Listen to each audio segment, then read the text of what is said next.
تو پھر اللہ تعالیٰ کوئی نہ کوئی ایسا سبب ضرور بنا دے گا کہ انشاءاللہ یہ شخص بھی سرخرو ہوگا اور یہ دعائیں کرنے والے لاکھوں لوگ بھی انشاءاللہ سرخرو ہوں گے، اور انشاءاللہ اللہ پاک ان کی مشکلات کو آسانیوں میں بدل دے گا۔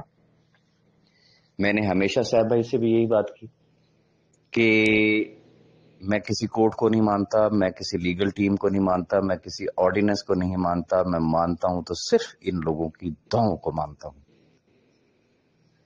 جب سے صاحب بھائی جیل سے باہر آئے ہیں تو میں ان سے صرف ایک ہی ریکویسٹ کرتا ہوں کہ اب یہ وہ وقت ہے جو کچھ کر گزرنے کا ہے۔ ریزن کہ یہی جو دعائیں تھیں وہ کن حالات سے آپ کو کس طریقے سے، جیسے ہوتا ہے نا مکھن میں سے بال کو نکال کے آج آپ کو باہر لے آئی ہیں۔ تو اللہ نہ کرے کہ اگر یہ دعائیں بد دعاؤں میں بدل گئیں تو پھر انجام کیا ہو سکتا ہے۔ تو جو خیالات میرے ہیں 100% سیم خیالات وہ صاحب بھائی کے بھی ہیں، 100% سیم وہ خیالات ملک نوید صاحب کے ہیں، 100% سیم خیالات اور بہت سارے احباب کے ہیں۔ اور انشاءاللہ یہ ذہن میں رکھیے گا کہ سیف بھائی، میں بار بار کہہ رہا ہوں کہ وہ سو نہیں رہے ہیں، انہیں مجھ سے اور آپ سے زیادہ جلدی ہے، اور انشاءاللہ عید سے پہلے اور عید کے فوراً بعد آپ کو سیف بھائی کی ایکٹیویٹیز بتائیں گی کہ وہ شخص کیا کر رہا ہے۔ اب پرابلم کہاں پہ پیش آتی ہے؟ پرابلم صرف ایک جگہ پہ پیش آتی ہے کہ ایک ایسا شخص جو قانون کی الف بے نہیں سمجھتا، پتہ ہی نہیں ہے اس کو کہ ہمارا کیا پروسیجر ہے، جوڈیشل پروسیجر کیا ہے، قانون کیا کہتا ہے، اور ہمارے کیس کا انفیکٹ لیگل سٹیٹس کیا ہے، وہ گروپوں میں آ کے تبصرے شروع کر دے گا۔ پھر ٹیبل سٹوریز، ایسی سٹوریاں گھڑتے ہیں لوگ۔ تھوڑا سا اگر آپ پاسٹ میں چلے جائیں، پیچھے کی طرف اگر آپ چلے جائیں تو آپ ذرا ذہن پہ زور دیں، یا ایسے تمام احباب کی ویڈیوز یا اس دور کی اگر آپ ان کے جسے کہتے ہیں مختلف گروپوں میں جو ان کی ڈسکشن چلا کرتی تھی وہ کیا ہوا کرتی تھی، میں آج وہ چیزیں ذرا تھوڑا سا آپ کو ریمائنڈ کروانا چاہ رہا ہوں۔ ہائی کورٹ میں کیس تھا تو ایک بڑی جسے کہتے ہیں زبردست قسم کی کمپین چلی کہ جناب ہسٹری اٹھا کے دیکھ لے۔ وہ لوگ خود کہا کرتے تھے کہ ہسٹری اٹھا کے دیکھ لے، کیا آج دن تک نیب نے کسی MLM کمپنی کے لوگوں کو پیسے دیے ہیں؟ وہ خود ایگزامپلز دیا کرتے تھے، فلاں کمپنی کو دیکھ لے، فلاں کمپنی کو دیکھ لے، فلاں کمپنی کو دیکھ لے، ان کے بینک اکاؤنٹ سیز ہو گئے، ان کا یہ کر دیا وہ کر دیا۔ لیکن اتنے سال گزر گئے، کیا کسی سنگل شخص کو بھی کلیم ملا؟ اور وہ رستہ کیا دکھایا کرتے تھے؟ فلاں گیا اس نے سیف الرحمان کو پکڑ لیا، فلاں گیا اس نے فلاں لیڈر کو پکڑ لیا، فلاں نے فلاں پلازے پہ قبضہ کر لیا، فلاں نے فلاں گھر پہ قبضہ کر لیا، فلاں نے فلاں چیز پہ قبضہ کر لیا۔ آپ بھی بس ایک ہی رستہ ہے، سیف الرحمان، نیازی اور لیڈرز کو پکڑ لیں تو تبھی آپ کی ریکوری ہو سکتی ہے، ادروائز آپ لوگوں کی ریکوری نہیں ہو سکتی ہے۔ یہ اس وقت کی ان کی کمپین تھی۔ اب ہوا کیا؟ سیف صاحب جب نیب کی کسٹڈی میں چلے گئے تو انہوں نے کہا جناب آپ کا آخری سہارا ہے ہی نیب، ایپلیکیشنز دیں اگر پیسے لینے ہیں۔ سیف الرحمان نے تو پیسے نہیں دینے، اور اب تو یہ شخص باہر آ ہی نہیں سکتا نا، سوال ہی پیدا نہیں ہوتا۔ ان کی ویڈیوز اٹھا کے دیکھ لیں، ان کے اس ٹائم کے وائس نوٹس جو گروپوں میں انہوں نے شیئر کیے وہ بھی دیکھ لیجئے گا۔ لیکن وجہ کیا تھی؟ دو وجوہات تھی۔ ایک تو وہ گروپ جو شر پسند عناصر تھے جن کے اپنے تو لگے ہوئے نہیں تھے نا، انہوں نے صرف ایک اشتعال پھیلایا ڈیو ٹو مینی ریزن، اس کے پیچھے بہت سارے بیک گراؤنڈز ہیں۔ انہوں نے اشتعال پھیلایا کہ لوگوں کو مشتعل کیا جائے جب صاحب بھائی باہر تھے اس وقت، کہ ان کو پکڑ لیں، ان سے پیسے لے لیں، چونکہ نیب میں اگر کیس چلا گیا تو پھر تو آپ کو ملنا ملانا ہی کچھ نہیں۔ جب نیب میں چلے گئے انہوں نے کہا جی اب نیب میں اپلیکیشنز دے دیں۔ اب جب اللہ نے اس شخص کو سرخرو کیا اور انہیں منہ کی کھانی پڑی مجھے نہیں سمجھ آتی وہ پھر کس منہ سے آ کے یوٹیوب پہ بیٹھ جاتے ہیں یا گروپوں میں آ کے بیٹھ جاتے ہیں جن کے دعوے یہ تھے کہ ہم اپنے شناختی کارڈ پہ ابا جی کی جگہ پہ نام سیف الرحمان خان نیازی کا لکھوا دیں گے اگر وہ ضمانت میں باہر آ گیا. لیکن آج پھر وہ اسی طریقے سے انتہائی ڈھٹائی سے وہ بیٹھ کے وہ باتیں کر رہے ہوتے. گزارش یہ ہے کہ اب وہ واپس اپنے اسی ٹریک پہ آ گئے ہیں ہائی کورٹ والے ٹائم پہ. اب وہ کیا کرتے ہیں, ایک اٹھتا ہے وہ کہتا ہے جی مجھے خبر ملی ہے کہ سیف الرحمان خان نیازی نے فلاں فلاں فلاں فلاں پراپرٹیز بیچ دی ہیں. او خدا کے بندو, نیب کہہ رہا ہے, عدالت کے اندر ریکارڈ سبمٹ کیا گیا ہے کہ اس کی تمام پراپرٹیز, اس کے بینک اکاؤنٹس جو ہیں وہ نیب کی کسٹڈی میں ہے. کسٹڈی سے مراد کیا ہے؟ ایسا نہیں ہے کہ نیب نے وہ ساری چیزیں جو ہے نا وہاں پہ اپنے چوکیدار بٹھا لی ہیں یا انہوں نے اپنے وہاں پہ بندے بٹھائے ہوئے ہیں, انہوں نے اپنے قبضے میں رکھی ہوئے ہیں. نو, یہ قبضے سے مراد کیا ہوتی ہے خاص طور پر پراپرٹیز کے حوالے سے وہاں پہ ایک کوشن لگتا ہے. کوشن سے مراد کیا ہوتی ہے کہ کوئی شخص سیف بھائی اس کو بیچ نہیں سکتے اور کوئی شخص اس کو خرید نہیں سکتا. خریدنے والا خود ذمہ دار ہوگا. ان حالات میں کون شخص ان پراپرٹیز پہ ہاتھ ڈالے گا؟ اب نیا پروپیگنڈا کیا شروع ہو گیا, وہ جی کمال ہے جی سیف الرحمان تو باہر آ گیا ہے, وہ بڑا ایکٹیو ہے, وہ اپنی تمام پراپرٹیز بیچ رہا ہے, اس نے لوگوں کو دینا شروع کر دیا ہے.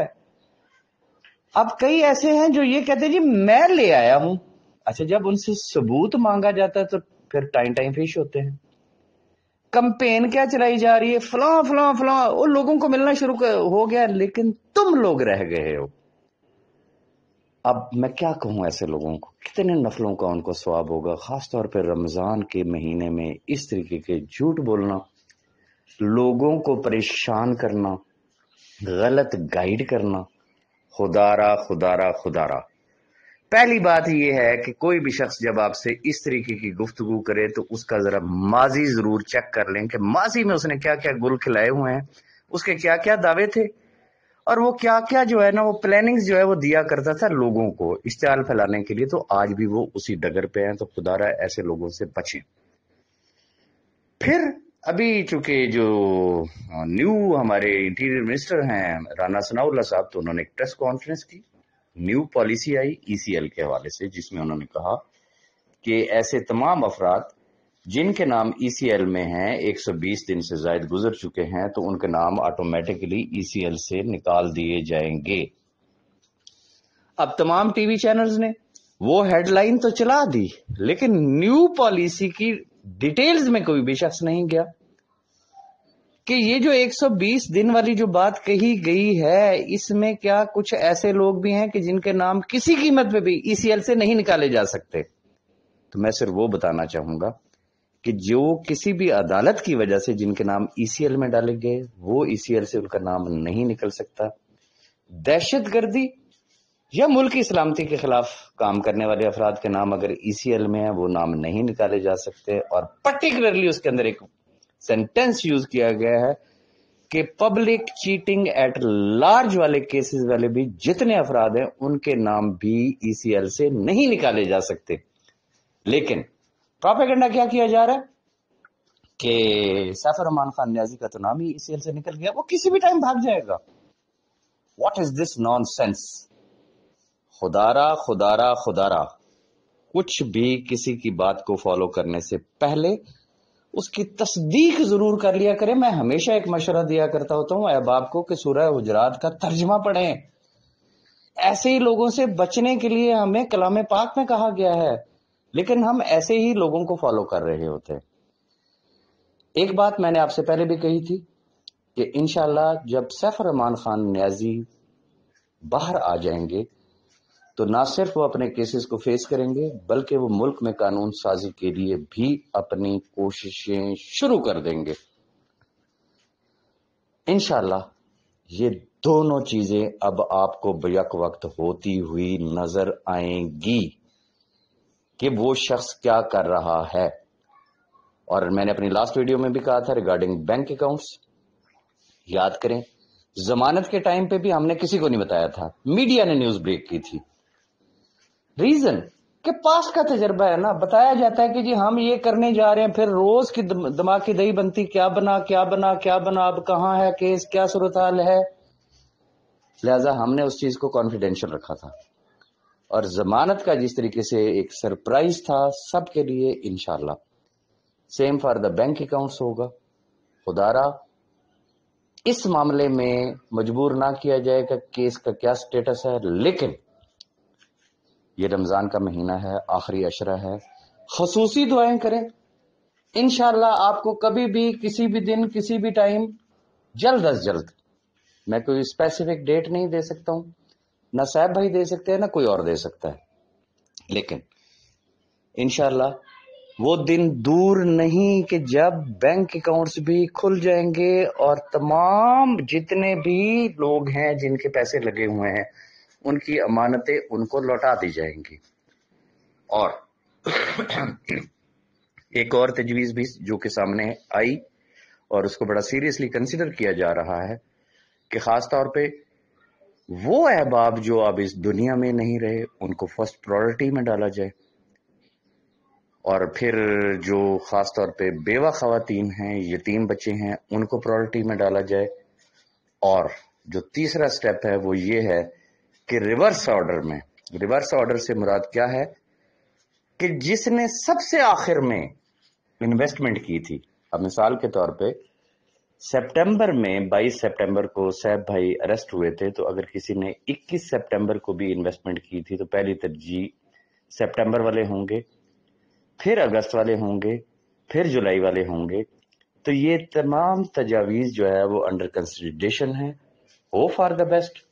جیسے آپ نے پہلے دعائیں کی، آپ کی دعاؤں کے سبب ہی اللہ تعالیٰ نے یہ دن دکھایا ہے کہ آج وہ شخص ہمارے درمیان ہے.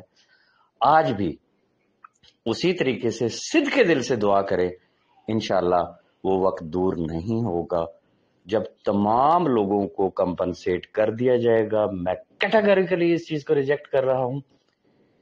کوئی پراپرٹی سیل آؤٹ نہیں ہوئی، کسی ایک شخص کو بھی ایک سنگل روپیہ ابھی تک نہیں دیا گیا. جب دیا جائے گا تو جو میں نے آپ کو پرائورٹیز بتائی ہیں، انشاءاللہ اللہ نے چاہا تو شاید اس پالیسی کو اڈاپٹ کیا جائے گا اور بیک وقت تمام احباب کو ایک ہی ٹائم میں ان کی امانتیں لوٹائی جائیں گی.